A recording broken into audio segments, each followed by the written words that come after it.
Yes, my viewers. Jamaica ranks second on human plight and brain drain index.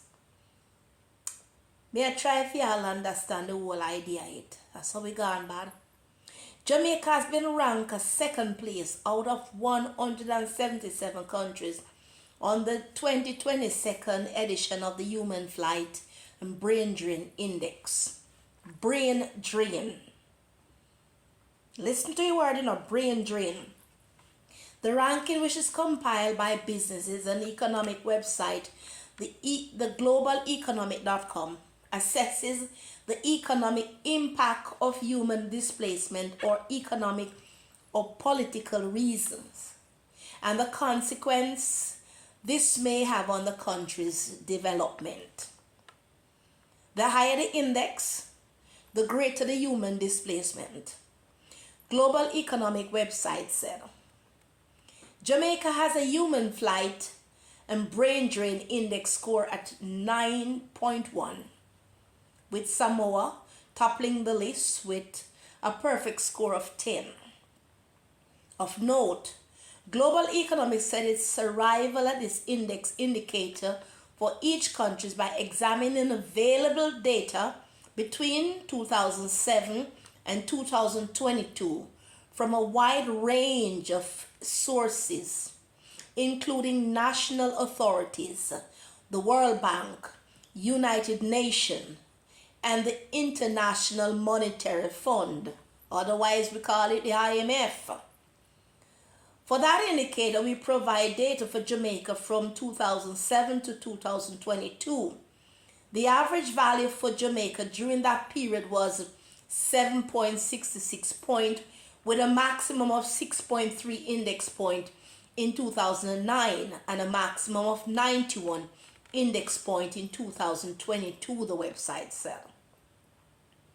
The latest values from 2022 to is 9.1 index point. For comparison, the world average is in 2022, based on a 177 countries, is 5.21 index point, it added.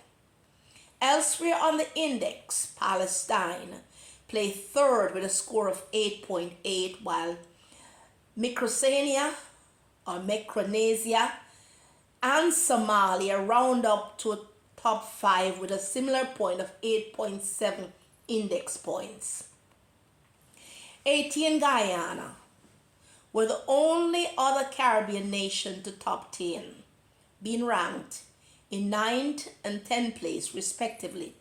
Haiti has scored an 8.2 index point, while Guyana received 8.1. And here's a list of all the islands, the Samoa with 10s, or the countries, let me put it like that, countries 10 points in human plight and brain drain. Global rank 1 is Samoa 2007 to 2020. I won't repeat the 2007 to 2022 again. Jamaica 9.1 at second place. Palestine 8.8 at third place. Micronesia 8.7 at fourth place. Somalia 8.75. Eritrea, or the Eritrean, 8.5 at sixth place. El Salvador's at 8.4 at seventh place. Albania 8.3 at eighth place. Haiti 8.2 at ninth place. Guyana 8.1 at 10th place. Syria 8.1 at 11th place. Afghanistan 8th place. 8 index point at 12th place. Chad 13th place. Mali 7.8 at 14th place. Moldova 7.8 at 15th place. Sudan 7.8, 16th place. Cape Verde 7.7 at 17th place. Lesotho 7.6 at 18th place. Nicaragua 7.6 at 19th place. S&T Principe 7.6 at 20 place. Fiji 7.5 at 21 place. Grenada 7.4 at 22 place. These are countries that are human flight and brain drain. And I want you to get the understanding what it means by brain drain. Let me continue reading. Australia was the least country in the world affected by brain drain, receiving the lowest score at 0.4. The Global Economic Human Plight and Brain Drain Indicator also ranks Sweden at 0.6, Norway 0.7, Canada was 0.8, as some of the other countries least impacted by migration or human displacement caused by economic and or political reasons. Locally, Prime Minister Andrew Holness has recently weighed in on the issues of migration by suggesting that it has impacted the country negatively, with numerous members of the middle class migrating. Additionally, he said young people are increasingly frustrated by the lack of opportunities and proper housing in Jamaica and are eyeing migration to developing countries. Teachers, for example, are said to be leaving the island due to the very reason the Prime Minister has mentioned, according to several stakeholders in the education sector. Somehow they, young people, looked at other countries, see what is happening in other countries, and they say, why can't it happen here? Why do we have all the problems that we have? It is frustrating to many of them. And when we talk to them, particularly the millennial, they just want to leave. They want to get or go overseas and enjoy the benefit that are existing in other developed countries, Owen said earlier this month. He noticed as well that Jamaica has suffered from migration since port and independent, especially since 1970s. Since the 70s, there has been a migration of Jamaican middle class. No country can process or progress without building its middle class. The middle class isn't a Bonors's concept. The middle class is a segment of our society where skill and entrepreneurship and innovation exist. He explained, unfortunately, we have been losing them. And one of the reasons we have been losing them is security. Jobs opportunities may be another, but we are slowly conquering that. Another issue driving middle class persons away from the country is the quality of infrastructure, including housing, Holness then claimed. In our 60th year, we have to confront this and make a commitment to improve our infrastructure so that people can feel that they are living in a modern society, he said. So we're appealing to our young people in our country to consider Project Jamaica is not complete.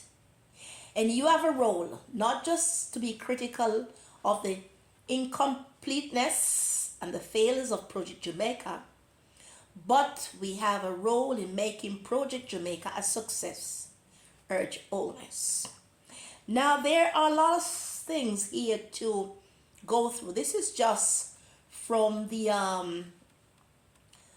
global website that has been put together, and to see how countries are fueling, in the form of migration and how the structures and what is happening in the countries. Now, Prime Minister Andrew Holness is talking about infrastructure and why the elderly are migrating, or why the young people wants to migrate. He's saying on housing, it's not just housing, Mr. Holness. It's also healthcare. The healthcare in Jamaica has deteriorated to really, really bad. The healthcare in Jamaica is lowest. If they should have put this on the scala And I will say from 1 to 10, our healthcare is not in number 2. It's not even there. It's nowhere. Our healthcare in Jamaica has deteriorated real bad. When one goes to a local hospital, I remember when we had clinics, when one end up in an hospital, sitting for 7-8 hours without seeing a doctor is enough to kill any person. During the COVID, I was in Jamaica, and I realized that my asthma took me. And when I went to the Cornwall Regional Hospital, I was wheezing so loud. And none of the nurses took the time out to really assist me. All I see was that they moved us from a section of the hospital and they put a child in, saying the child was more important. I could hardly catch my breath. And I've seen patient also there before I got there. So I know. I've seen old folks who were sitting outside, just went in, and not even less than a minute later, they were pronounced dead. Family members were rushing all over the place and screaming. Mr. Holness, the university hospital that was considered one of the highly recommended hospitals in Jamaica, has also lost its touch with reality. The KPH, where I have siblings that were born there, Mr. Prime Minister has lost touch completely. Reality is nowhere near it. So the hospital in St. Catherine has lost touch with reality. So I can name 4 hospitals that I am aware of in Jamaica that has nothing to do with its patient at all. Is either the nurses are not getting paid or they don't have anything in them that would say have to do with hospitality, even though they're working in an hospital. They don't know how to talk to patient. I agree some patient gets aggressive, or they're, people that accompany them there get aggressive when they see that there's no way the patient is being looked after. Mr. Angeles, with all due respect, and for the people of Jamaica, I too will say that if they put our hospital on this same website that checks out the plight and brain drainage of our Jamaican people, our hospital will be devaluated and said it's not good for human consumption. It's a shame on our society. My viewers and subscribers, I am a Jamaican, and I will never downgrade my country unless I see that what we have down there is not good for consumption. And Mr. Prime Minister Andrew Holness and all MPs in Jamaica, I'm appealing to you. Your pocket is not enough to hold the money or the salary that you're getting and leaving people's lives at risk. It's not good. We are looking for an economic that is full to growth for the people of Jamaica. I have family members there. My friends have family members there. Everybody has a family member in Jamaica, unless their whole entire family has migrated out of Jamaica. Many of us who live abroad did not tend to live our lives abroad. And I, for one, I don't think I live my life abroad. But Mr. Andrew Holness, it's not just the other minorities that we have, but that seems to have become more than minority now. It has override our system in Jamaica. Our Jamaican people have lost trust with every political members of parliament, lost trust in our healthcare, in housing. what they call it, National Housing Trust, the bank system in Jamaica. We have lost trust in all these departments. Teachers are running away. They're not being paid. Every prime minister and every member of parliament have been to school. So therefore, and every doctors. So that means the teachers should be paid and properly be paid. Mr. Angenolis, your children may be going to a school where they are properly structured. But what about a school where teachers are being bullied? Teachers are being threatened. Teachers are being deprived of the fact that they go home. They're afraid. They want to teach, but they are still afraid. Mr. Angeles and all member of parliament that governs Jamaica, think twice. Because this ain't no joke. This is lives you're talking about. My viewers and subscribers, I thank you once again.